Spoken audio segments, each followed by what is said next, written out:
How many of you heard of the Pomodoro Technique? This Pomodoro Technique has immensely helped me during my work and the tasks that I'm doing. So first of all, what this Pomodoro Technique is basically a method where you have 25 minutes, you put a timer. So during those 25 minutes, you give your undivided attention. There will be distractions in your mind and also outer environment, but you have to put a timer because that's where the external stimuli gets like activated, right? Because the timer rings, you're hearing it, and you tell yourself that I'm gonna get up and I'm gonna stop working. You force yourself to do that because you have to trust yourself that you did 25 minutes of work, and then you do deserve a 5-minute break.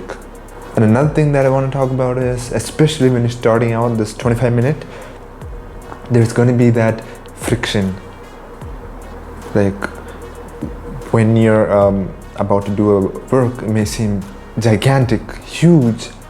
That's when you just remove everything and just think, pick one thing. So I will take an example of a school student.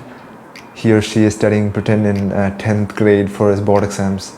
I mean, I think CBC board exams are coming this month, right? Okay, so we'll take that example. So what I tell them to do is first focus on one thing. Instead of thinking all the things that you gotta do just to start, just take the mock question paper, just take it in your hand. Then just remove everything that you gotta do and just focus on that first question. Nothing else matters, only that first question. Because I believe even in life, that's what matters. In the moment, our life is the collective sum of each moment. Like I'm living now, which adds up to the overall. And if you just keep on thinking about what we have to do, we're never gonna be present in the now.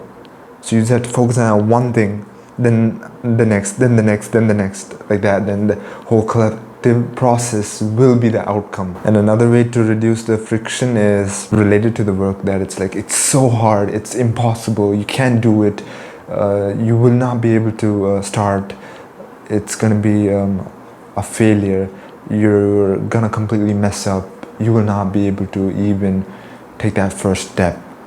It's gonna be so hard, it's gonna be really hard. So when I say that, I just made myself realize the difficulty is very low, like this low. But to be honest, it's only this much. So then when I take things at the face value, I realize it's not that difficult because I made my mindset to think that it's really difficult and it's really hard. I did it on purpose to condition myself thinking. So then the reality is actually easier. So then it's easier to start and I can reduce the friction and continue. So this is really helpful, this Pomodoro technique. If you're a school student, if you're working, even if you're doing business, if you're a content creator, especially for me, I've used this. I use it every day. I just on the timer just to make sure that it's entered in my mind that I have to do this. And that's how the Pomodoro technique has been changing my life.